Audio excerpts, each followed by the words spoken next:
저희 교회도 그렇고, 요즘 교회들은 거의 이제 신발을 벗고 예배당에 들어오는 경우가 없는데, 예전에 제가 어렸을 때는 예배당에 들어갈 때 이제 신발을 벗고 그렇게 들어가는 곳이 많았어요.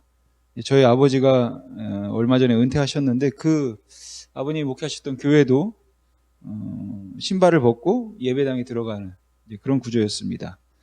또 예배당은 아니더라도 이제 제가 지금 서 있는 여기 설교하는 단상에 올라갈 때는 지금도 이제 신발을 벗고 올라가게 되어 있는 곳이 많죠. 그 이유는 아마도 오늘 본문 말씀 때문에 그런 것 같기도 합니다. 그리고 예배당에 신발을 벗고 들어갔던 것은 아마도 우리나라 문화가 실내에서는 신발을 벗고 생활하기 때문에 그런 것 같기도 해요. 그래서 예전에 교회나 기도원에 가면 보통 신발을 벗고 들어가는 곳이 많아서 신발을 잃어버리거나 아니면 남의 신발과 또 바뀌는 경우도 많았어요. 근데 그게 원래 다니던 교회면 좀 찾기가 수월한데, 이게 기도원이면 이게 찾는 거는 물 건너간 거죠. 아무튼 우리나라에서 신발을 벗는 것은 문화나 생활 습관이지, 그게 상대방에 대한 예의나 아니면 존경의 표시였던 경우는 아니었습니다. 예의나 존경의 표시로 벗었던 것은 모자 정도 될 것 같아요. 그래서 상대방의 존경이나 예의로 인사를 할 때 모자를 벗는다든지, 아니면 어르신이 앞에 있을 때 예의로 모자를 벗곤 했죠. 물론 지금은 모자를 벗는 것이 꼭 예의라고 하지는 않습니다. 도리어 아무 상황에서나 남에게 모자 벗으라고 하면 그게 비매너죠. 아무튼 상대방에 대한 존경의 표현으로 신발을 벗었던 적은 우리 문화에서는 없었다고 저는 생각해요. 그러나 성경에서는 신발을 신고 벗는 것이 신분의 문제로 이제 그럴 때가 있었습니다. 누가복음 15장에 나오는 탕자의 비유를 보면 그 집을 나갔던 탕자가 집에 돌아오자마자 아버지가 한 일이 아들에게 신을 신기는 일이었습니다. 이 말은 아들이 신을 신지 않고 벗은 발로 왔다라는 이야기예요. 집을 나갔던 아들이 신을 신지 않고 벗은 발로 왔는데, 그건 그가 가난하기 때문에 벗은 발로 온 것이 아니라 다른 집에 노예로 팔렸기 때문에 벗은 발로 온 것입니다. 그러니까 노예는 신발을 신지 못하도록 했던 것 같아요, 그 당시에. 그래서 벗은 발이 노예의 신분을 가리키고 거기에 낮음의 의미가 내포되어 있기 때문에, 이런 사회에서는 상대방 앞에서 신발을 벗는 행위가 상대방에 대한 존경과 또 예의일 수 있을 것 같습니다. 또 성경에는 그 신발을 벗는 행위가 어떤 권리를 이양하는 것이었던 적도 있어요. 룻기를 보면 보아스가 룻의 그 권리를 이제 취할 때, 기업을 물을 때 보아스보다 먼저 그 기업 물을 권리가 있는 이제 친척이 있었죠. 그래서 보아스가 그에게 너에게 기업 물을 권리가 있으니까 나오미 가문의 대를 이어줘야 한다고 하는데, 그 친척이 자기는 어렵다, 기업을 물을 수 없다라고 하니까 그 권리를 이제 보아스에게 넘깁니다. 그래서 보아스가 그 권리를 취할 때 그 증거로 그 친척이 신을 벗어주죠. 그러니까 법적으로 내가 기업 물을 자인데 이제 내가 포기했으니까 보아스 너가 기업 물을 자의 권리를 가져라. 이제 그 증거로 이제 신발을 벗어주었던 것입니다. 여러분, 오늘 본문은 모세가 처음으로 이제 하나님을 만나는 장면입니다. 하나님께서 떨기나무 가운데 불꽃으로 임하셨는데, 모세는 멀리서 이제 불이 붙은 것처럼 보이는데 타서 사라지지 않는 계속 불이 타오르는 그 떨기나무를 보면서 이제 좀 신기하니까 그 나무로 가까이 다가가게 되죠. 근데 그렇게 다가오는 모세를 하나님께서 모세야 모세야라고 이제 불꽃 가운데서 부르셨습니다. 그리고 말씀하시기를 내가 선 곳은 거룩한 곳이니까 이제 내 발에 신을 벗어라 라고 이제 말씀하시죠. 근데 어떻게 보면 광야 한가운데, 광야라는 것은 허허벌판인데 그곳에 이제 듬성듬성 놓여있는 떨기나무 가운데 하나님께서 불꽃으로 임하신 모습은 그렇게 웅장한 모습은 아닌 것 같아요. 여러분, 누가 봐도 하나님의 임재처럼 보이려면 천둥번개가 친다거나 천지가 개벽하는 그런 모습, 떨기나무가 아니라 그 큰 산 전체가 불이 타오르는 그런 장엄한 모습으로 임해야 할 것 같은데, 오늘 모세에게 나타난 하나님의 임재는 누가 봐도 하나님의 임재처럼 보이지 않는 그런 모습으로 하나님께서 모세에게 나타나셨습니다.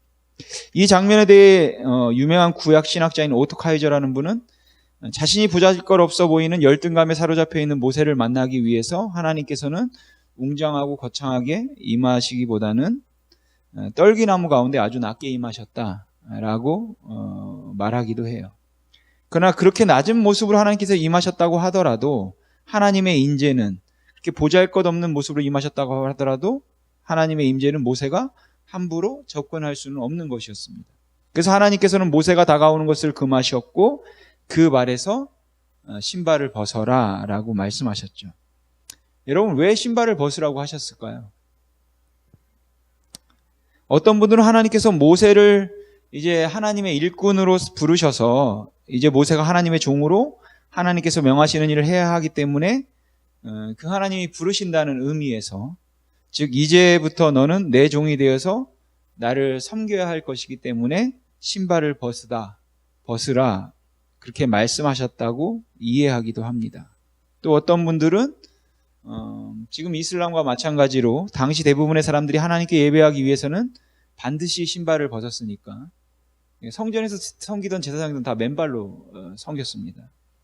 그러니까 하나님께서는 하나님이 임재하신 그곳에서 모세로 하여금 예배하도록 하기 위해서 신발을 벗으라고 말씀하셨다. 즉 겸손의 의미에서 신발을 벗으라고 하신 것이다 라고 또 이해하기도 합니다. 또 어떤 분들은 이제 온갖 더러운 것, 즉 죄를 신발이 상징하는데 신발을 벗으라고 한 것은 그가 땅을 밟고 다니면서 행했던 모든 더러운 죄를 가지고는 그 하나님의 거룩하심 앞에 설 수 없기 때문에 그 모든 죄들을 다 회개하고 깨끗한 마음으로 거룩하신 하나님 앞에 서야 할 것이라고 하는 성결의 의미에서 하나님께서 신발을 벗으라고 말씀하셨다라고 이해하기도 합니다. 성경을 통해 보면 앞에 말한 모든 것이 틀린 것들은 아닙니다. 문화적인 관점에서 그렇게 다 볼 수 있는 내용이에요. 그러니까 신발을 벗는 것이 하나님 앞에서 더러운 것을 제하는 것이든 아니면 자신의 신분을 종의 신분으로 낮추어 겸손한 마음을 가지는 것이라고 할 수 있어요. 그래서 우리가 하나님 앞에 설 때마다 우리는 우리의 연약함과 부족함을 인정해야 하고 하나님을 경외하는 마음으로 하나님 앞에 서야 합니다. 하나님 앞에 설 때 우리는 우리의 모든 죄를 내려놓고 성결한 마음으로 서야 합니다. 하나님 앞에서 언제나 종으로서 그 말씀에 순종할 자세를 갖추고 서야 합니다. 즉 어떤 자세로 서야 하는가? 하나님 앞에라고 하면 겸손한 마음으로 서야 한다. 청결하고 성결한 마음으로 거룩하게 서야 한다. 아니면 하나님 앞에서 정말 낮아지는 모습으로, 정말 종의 모습으로 서야 한다. 그렇게 말할 수도 있고 틀리지 않습니다. 근데 오늘 저는 여러분과 하나님께서 모세에게 신발을 벗으라고 한 이유가 무엇인가 라는 그 하나님을 향한 자세보다는 하나님께서 신발을 벗으라고 하신 그곳을 주목해서 살펴보고 싶습니다. 여러분, 하나님께서 모세에게 신발을 벗으라고 한 그곳은 호렙산이죠. 물론 호렙산이 정확하게 어디인지는 의견이 좀 분분해서 여러 고찰이 필요하겠지만 오늘은 그냥 성경을 통해서만 좀 집중하도록 하겠습니다. 성경에서는 이 호렙산이 신의 산이라고도 불리우기도 했고 또 여러 가지 여기서 아주 중요한 사건들이 있었기 때문에 신학적 의미가 있는 산임에는 틀림없죠. 모세를 오늘 이렇게 부르신 것도 호렙산이었고 그리고 나중에 모세에게 십계명을 주신 것도 바로 이 호렙산입니다. 그렇게 중요한 일들이 그 산에서 있었지만 그럼에도 불구하고 그 산은 하나님이 계신 곳이 아니라 하나님이 찾아오신 곳이다라는 것이에요. 여러분, 어쩌면 그 떨기나무가 있는 곳은 모세가 지난 40년 동안 그 장인의 양을 치면서 여러 번 갔던 곳일 것입니다. 아마 수도 없이 밟았던 곳이고 여러 번 다녀서 익숙했던 곳이고 그 떨기나무 주변을 여러 번 맴돌았을지도 모릅니다. 그런데 모세는 한 번도 그곳에서 신발을 벗지 않았다는 것이죠. 하지만 이제 하나님이 그 떨기나무를 찾아오셨을 때, 그곳에 임하실 때 거기는 거룩한 곳, 신발을 벗어야 하는 곳이 되었다라는 것이에요. 그리고 오늘 모세가 들었던 음성을 똑같이 들었던 사람이 또 성경에 나오는데 바로 여호수아죠. 내 발의 신을 벗으라. 내가 선 곳은 거룩하다. 근데 여호수아가 이 말을 들었던 곳은 호렙산은 아니에요. 여호수아가 내 발에서 신을 벗어라. 내가 선 곳은 거룩한 곳이다 라는 말을 들은 곳은 여리고 근처입니다. 그가 여리고로 가까이 갔을 때 하나님께서 신발을 벗으라고 말씀하셨죠. 그러니까 결국 하나님이 어디에 계시는가, 호렙산에 계시는가 아니면 하나님께서 여리고에 계시는가 라는 것이 문제가 아니라 하나님이 찾아오신 곳이 하나님이 계시는 곳이다라는 것입니다. 여러분, 구약시대에는 하나님의 백성들이 하나님을 찾아간다라고 생각했어요. 그래서 성전을 지어서 거룩한 곳으로 구별하고 그곳에서 하나님을 예배하고 하나님을 섬기기 위해서 성전을 찾아왔습니다. 성전을 지으면 그 성전 안에 하나님이 계시다고 생각하기 때문에 지금으로 말하면 교회당에 하나님이 계시다고 생각하고 특별히 이곳에서도 제가 지금 서 있는 이 강단에 하나님이 계시는 곳이다라고 사람들은 생각을 했죠. 그렇기 때문에 그 하나님을 우리가 찾아서 교회에 온다라고 생각했습니다. 그래서 고난을 당할 때, 외로울 때, 괴로울 때, 환난 가운데 있을 때 교회를 찾아왔어. 그러니까 구약의 이스라엘 백성들은 성전을 찾아갔고 성전에서 기도하고 하나님의 도움을 구했고 예배하고 제사하기 위해서 그들은 이제 성전을 찾아왔습니다. 왜냐하면 성전이 하나님이 계신 이제 거룩한 곳이기 때문이죠. 그런데 지금은 어떻습니까? 그 성전이 없어요. 여러분, 주전 586년 바벨론에 의해 성전은 무너집니다. 그리고 주전 516년 스룹바벨에 의해서 그 무너졌던 성전이 재건되죠. 그리고 그로부터 500년 후에 헤롯에 의해 다시 중축되긴 하지만 AD 70년에 로마에 의해 성전은 이제 완전히 파괴돼요. 그리고 지금 거기는 이슬람 사원이 있습니다. 이제 성전은 없어요. 여러분, 예전에 제가 말씀드렸었는데 성전에 하나님이 임재하시는 이유가 뭐라고 했습니까? 왜 그곳이 하나님이 임재하시는 거룩한 곳이 되는 것인가요? 그건 바로 그곳에 언약궤가 있기 때문입니다. 언약의 문서인 십계명 그 두 돌판을 품고 있는 궤가 있기 때문에 그곳이 성전이 되고 거룩한 곳이 된다라고 말씀드렸었죠. 근데 이제는 성전도 없고 언약궤도 없어요. 그럼 어떻게 되는 것입니까? 그래서 에레미야 31장에서 이렇게 말씀하죠. 우리 31장 31절에서 33절 말씀 같이 한번 읽어보겠습니다. 시작. 여호와의 말씀이니라. 보라, 날이 이르르니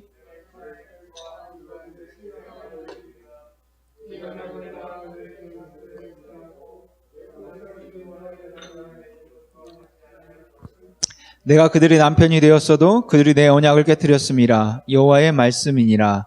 그러나 그날 후에 내가 이스라엘 집과 맺을 언약은 이러하니 곧 내가 나의 법을 그들 속에 두며 그들의 마음에 기록하여 나는 그들의 하나님이 되고 그들은 내 백성이 될 것이라. 여호와의 말씀이니라. 아멘. 31절을 보시면 여호와의 말씀이니라. 보라, 날이 이르니니 내가 이스라엘 집과 유다 집에 무슨 언약을 맺는다고 하십니까? 새 언약을 맺는다고 하시죠. 그러면서 32절을 보시면 이 언약, 그러니까 새 언약은 내가 그들의 조상들의 손을 잡고 애굽 땅에서 인도하여 내던 날에 맺은 것과 같지 않다. 즉 하나님이 이스라엘 조상들의 손을 잡고 애굽에서 이끌어내어 광야에서 맺었던 언약, 즉 시내산 언약인 것이죠. 그러니까 이제 새 언약을 맺을 건데 이 새 언약은 시내산 언약과는 완전히 다를 거다라는 것이에요. 그럼 새 언약의 특징은 무엇입니까? 33절을 보시면 그러나 그날 후에 내가 이스라엘 집과 맺을 언약, 그 새 언약이죠. 새 언약은 이러하니 곧 내가 나의 법을 그들 속에 두며 그리고 그걸 어디에 기록한다고 하시냐면 마음에 기록한다고 하십니다. 그리고 이 마음에 기록하는 것이 이제 새 언약의 핵심인 것이죠. 여러분, 시내산 언약에서는 하나님이 직접 기록하신 두 돌판이 언약 문서인 것이었습니다. 그러면 이 새 언약에서는 하나님이 직접 기록하신 사람의 마음이 언약 문서가 되는 것이죠. 그러니까 구약에서 하나님이 직접 기록하신 언약 문서인 돌판을 품고 있는 궤가 언약궤였다면 이제 새 언약에서는 하나님이 직접 기록하신 사람의 마음이 언약 문서가 되는 것이고 그것을 품고 있는 사람 자체가 언약궤가 되는 것이에요. 그러니까 하나님이 기록하신 마음을 내가 가지고 있으면 내가 바로 언약궤가 되는 것이죠. 이것을 구약의 용어는 하나님이 마음에 직접 기록했다라고 표현하는 것이고, 사도 바울은 이것을 성령이 인치셨다라고 표현하고 있으며, 요한복음은 이것을 예수 그리스도를 향한 믿음이 있다, 믿음의 고백이 있다라는 것으로 말하는 것입니다. 그러면 이 새 언약이 누구를 통해 성취되었습니까? 예수 그리스도를 통해서 성취되었죠. 예수 그리스도께서 하나님이 되셔서 그 구약의 성전을 통해서 계시하셨던 그 일을 예수님께서 이루셨기 때문에 성취되었다라는 것이에요. 그 하나님이 함께 하시는 임마누엘이 예수 그리스도의 오심을 통하여서 예수님께서 직접 보여주셨고 직접 함께 하셨고, 이제는 성령 하나님을 통해 완성되었기 때문에 결국은 어느 한 곳에 하나님이 계셔서 우리가 하나님을 찾아가는 것이 아니라 성령님을 통하여서 하나님께서 우리에게 오심으로 인하여 이제 성령 하나님이 우리 안에 거하셔서 우리로 하여금 예수를 향한 믿음의 고백을 하게 하시고 언약궤가 되게 하시고 우리가 가는 곳마다 성전이 되게 하셨다라는 것입니다. 그러니까 지금 여기에만 하나님이 계시는 것이 아니라 우리가 있는 곳이 하나님이 계시는 곳이고 거기가 거룩한 곳이 된다라는 것이에요. 그래서 여러분, 그런 의미에서 교회당을 하나님이 계시는 거룩한 곳이라고 말할 때 그 말이 이 교회당, 예배당만 하나님이 계시는 거룩한 곳이라는 의미에서는 우리가 말하지 않았으면 좋겠다라는 것이죠. 저와 여러분이 모여있는 이 교회당은, 특히 이 교회당 안에서도 보통 우리가 이 강단, 제가 서 있는 이 강단은 하나님이 계시는 곳이니 거룩하게 신을 벗자고 말하지 말아야 된다라고 생각합니다. 왜냐하면 이곳이 거룩한 곳이 아니기 때문이에요. 제가 이곳이 거룩한 곳이 아니라고 말한 의미는 이제는 이곳이 거룩한 곳이 아니다, 거룩한 곳이 없다, 뭐 그런 이야기를 하고 있는 것이 아니라 여기만 거룩하지 않다는 의미에서, 즉 모든 곳들이 다 거룩해졌다라는 의미에서 말한 것이니까 여러분들 오해하지는 마시기 바랍니다.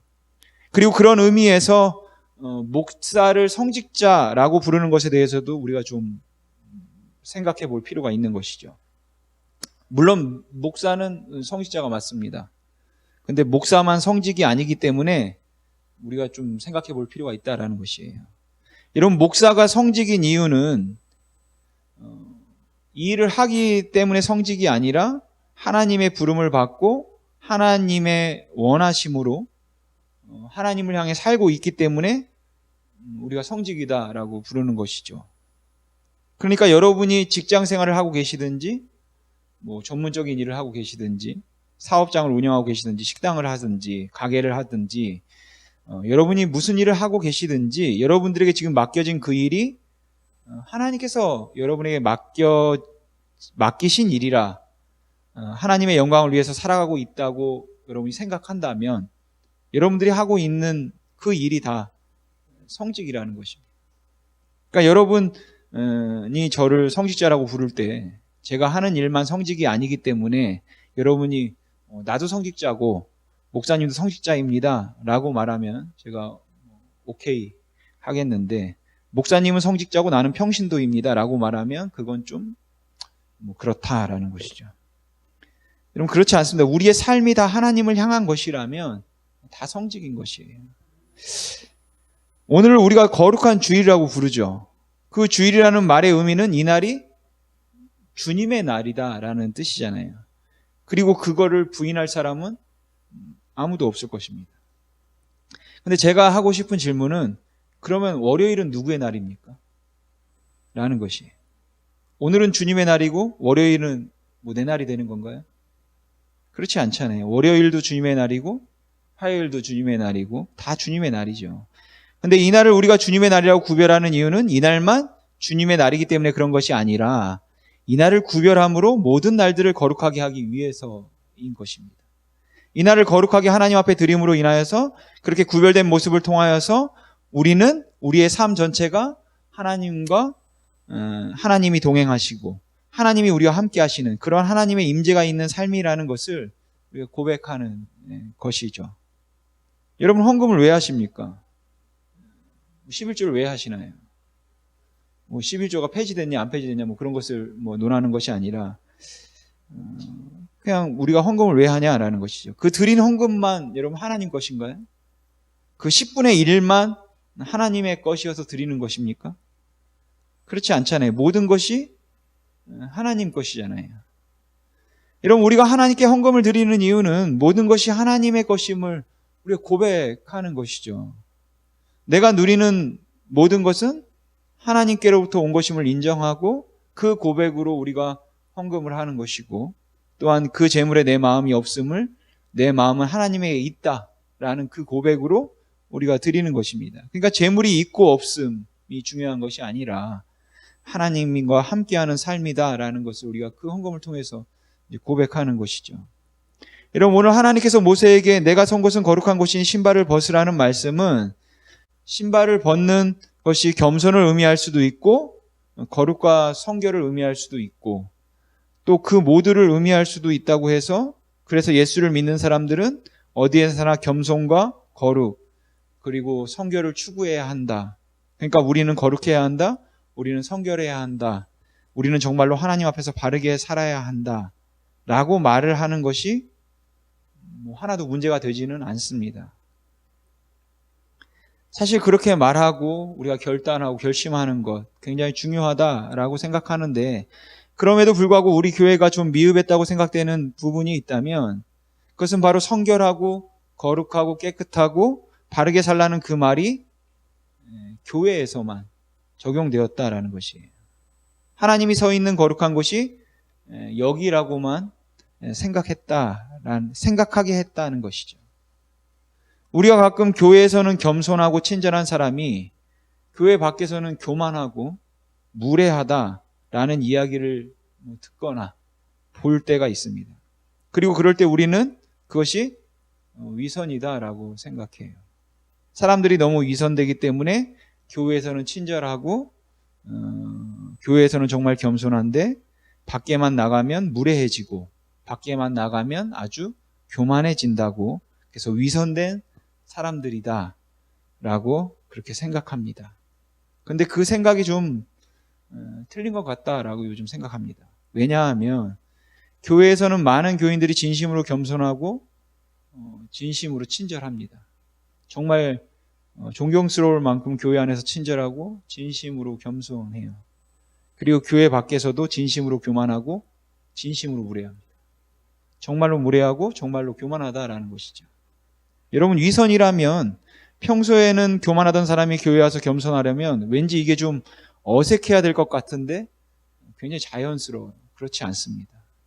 그리고 교회 안에서 겸손했던 사람이 교회 밖에 나가서 무례하거나 혹은 교만해지면 그러면 마음에 좀 찔림이 있고 가책이 있어야 되는데 얼마나 자연스러운지 모릅니다.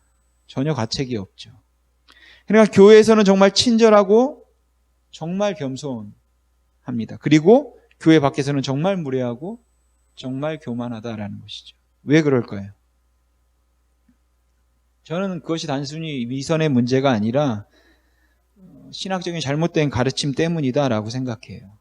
다시 말해서 하나님을 틀림없이 믿지만 여기 교회에서만 하나님을 믿고 하나님의 임재를 인정하기 때문에 그게 당연하다라고 생각하고 있다라는 것이죠. 그리고 그것이 교회의 책임이고 저를 비롯한 모든 교회 지도자들의 책임이겠죠. 그렇게 가르쳤으니까 참 안타까운 마음이 있습니다. 교회가 그렇게 가르쳤기 때문이에요. 좋은 신앙이 무엇이냐?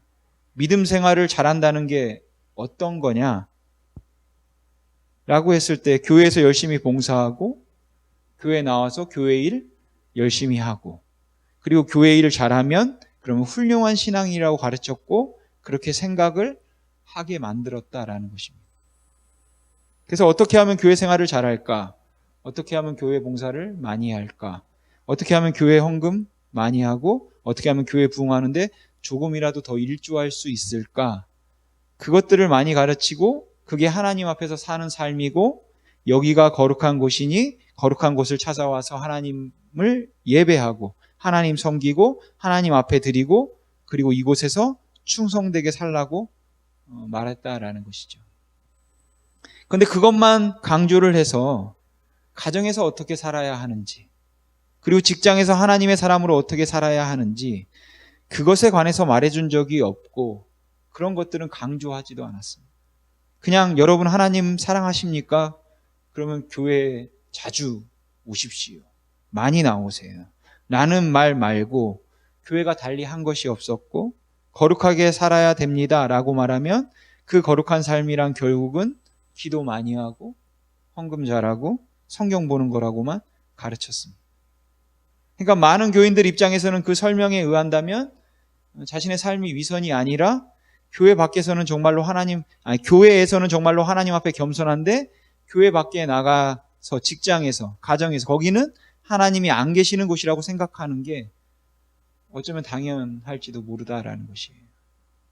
그러니까 전혀 가책도 느끼지 않고 부끄러움도 느끼지 않고 마음대로 죄를 짓고 마음대로 악을 행하면서도 또 교회에 나와서는 아무렇지 않게 정말 정성을 다해서 친절하고 진심으로 겸손하게 교인들을 섬길 수 있었던 것이죠. 그러니까 이것은 이선의 문제가 아니라 잘못된 가르침의 문제다라고 생각해요. 무리를 걸었던 베드로의 믿음에 관해서 오스왈드 챔버스 목사님이 했었던 말을 여러분들에게 인용해서 읽어드리도록 하겠습니다. 충동적인 용기를 가진 사람이 무리를 걷기가 쉽다. 그러나 예수 그리스도의 제자로서 마른 땅 위를 걷는 것은 별개의 문제다. 베드로는 예수님께 가기 위해 무리를 걸었지만 땅 위에서는 멀리 떨어져서 주님을 쫓았을 뿐이다. 위기를 견디기 위해서 우리에게 하나님의 은혜가 필요한 것은 아니다. 인간의 본성과 자존심만으로도 위기를 견디기에는 충분하다. 그러나 매일 24시간 동안 성도답게 사는 것, 제자로서 단조로운 일을 해내는 것, 예수님의 제자로서 평범하고 눈에 띄지 않고 무시된 채로 사는 데는 초자연적인 하나님의 은혜가 꼭 필요하다. 우리는 평범한 일에서 특별해야 되고 우리는 더러운 거리, 비천한 사람들 중에서 거룩하게 되어야 하는데 이것을 어찌 5분 내에 배울 수 있겠는가? 5분 말씀 묵상하는 것 갖고 얘기하는 겁니다. 정말 무리를 걸을 수 있는 믿음이 우리에게 필요한 것이 아니라 맨 땅에서 주님과 동행하기 위해서 그런 믿음이 필요한 것 아니겠습니까? 이 교회에 나와서 하나님을 예배하기 위해서도 믿음이 필요하지만 그 하나님을 모시고 우리 일상의 삶에서 하나님과 동행하기 위해서 더 큰 믿음이 필요한 것 아니냐는 것입니다. 그렇기 때문에 우리가 이곳에 모여서 예배를 하고 기도를 하고 말씀을 읽고 하는 그것을 통해 궁극적으로는 하나님과 동행하기 위해서, 즉 무리를 걸을 수 있는 믿음이 아니라 맨 땅에서 주님과 가까이 밀착하여 걸을 수 있는 그 믿음이 우리에게 더 필요하기 때문에 그렇다라는 것이죠. 여러분, 교회에서 신을 벗는 것은 우리가 어렵지 않습니다. 하지만 가정에서, 직장에서 신을 벗는 것은 정말 어려운 일이에요. 여러분, 이제는 그리스도인들에게 하나님께서 내가 선 곳은 거룩한 곳이라고 말할 때 그곳은 우리 일상의 자리다라는 것이에요. 우리의 가정, 우리의 직장, 우리의 일터, 그리고 우리 교회가 거룩한 곳입니다. 여러분, 떨기나무의 불꽃 앞에서 모세가 경험한 거룩함은 이제 그가 이스라엘을 구원하게 될 위대한 사명을 맡게 되는 그 특별한 소명에서 비롯된 것이 아니라 그를 찾아오신 하나님의 임재에서 비롯된 것입니다. 마찬가지로 목사로서 부름을 받았기 때문에 거룩하고 해외에 나가서 선교를 하기 때문에 거룩한 것이 아니라 장로가 되고 집사가 되고 권사가 되어서 신발을 벗어야 하는 것이 아니라 예수 그리스도의 성육신을 믿고 내 안에 그 예수를 향한 믿음의 고백이 있기 때문에 주님과 동행하기 때문에 우리가 신을 벗어야 하는 것입니다. 그러니까 우리가 여기 이 자리에서 간절히 여러분 기도하고 전심으로 찬양하는 것은 여기에만 하나님이 계시기 때문이 아니라 우리의 삶의 현장에서 우리를 지키시고 동행하시는 그 하나님을 겸손하게 우리가 인정하고 또 한 주간 주님과 동행하기 위한 처절한 몸부림이다라는 것이에요. 우리가 이곳에서 이렇게 하나님 앞에 예배하며 하나님의 은혜를 갈망하는 이유가 있다면, 우리가 새벽마다 일어나서 또는 정해진 시간에 하나님 앞에 무릎을 꿇어 기도하며 여러분 제단을 쌓는 이유가 있다면, 내 소원을 이루기 위한 것이 아니라 그 시간이 거룩한 시간이라 거기에 하나님이 계시기 때문에 하나님과 잠깐 만나 뵙고 가는 것이 아니라, 내가 살아가는 24시간 동안 그 맨 땅에서 주님과 동행하기 위한 치열한 몸부림이기 때문에 우리는 하나님 앞에 나와서 예배하고 기도하고 여러분 그리고 성도의 교제를 하고 있다라는 것이죠. 여러분 신발을 벗도록 만드는 것은 소명이 아니라 거룩한 하나님의 임재, 우리를 찾아오신 여러분 하나님의 은혜 때문인 것입니다. 그러니까 목사라서 겸손한 것이 아니고 집사라서 겸손한 것이 아니고 장조라서 겸손한 것이 아니라 우리가 그 은혜 때문에 겸손해야 하는 것입니다. 교회에 다니기 때문에 거룩한 것이 아니라 우리를 찾아오셔서 구원하시고 우리와 동행하시는 주님의 은혜 때문에 우리가 거룩해야 하는 것입니다. 지극히 단조로워 보이는 일조차도 최선을 다하고 형편없어 보이는 사람 앞에서도 존경과 배려를 보일 수 있는 것은 바로 거기에도 하나님이 계시기 때문인 것이에요. 우리 뜻대로 되는 일이 하나도 없는 것 같아서 답답하고 속상하고 그리고 불안한 중에도 우리가 낙심하지 않는 것은 바로 거기가 하나님이 계시는 이런 거룩한 곳이기 때문인 것입니다. 저는 오늘 이 예배 중에도 내 발에 신을 벗으라는 주님의 음성을 듣고 싶지만 제 아내와 이야기할 때도 이야기 나눌 때도 내 발에 신을 벗으라는 음성을 듣고 싶습니다. 아니, 들어야 될 것 같아요. 제가 식당에서 음식을 주문할 그때에도 저는 내 발에 신을 벗으라는 그 주님의 음성을 듣고 싶다라는 것이죠.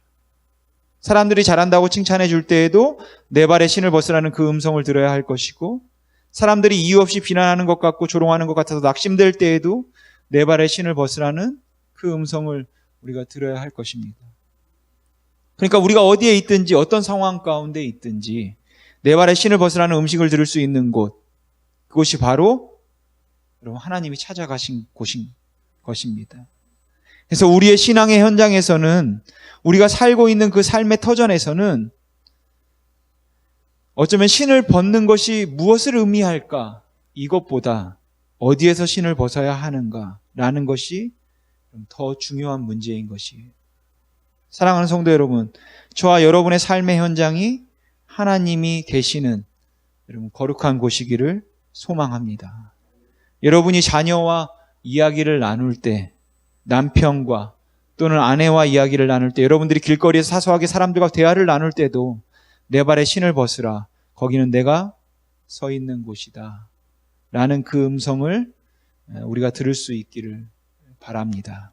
그리고 그럴 때 우리는 비로소 거룩한 삶이 무엇인지, 겸손한 삶이 무엇인지, 그리고 또한 그 삶을 통하여 어떻게 하나님께 영광을 돌릴 수 있는지를 깨달아 그 길로 나아가게 될 줄로 믿습니다. 그래서 우리 시민있는 교회 모든 성도님들이 하나님과 동행하는 그런 복된 삶이 되길 주님의 이름으로 소망합니다.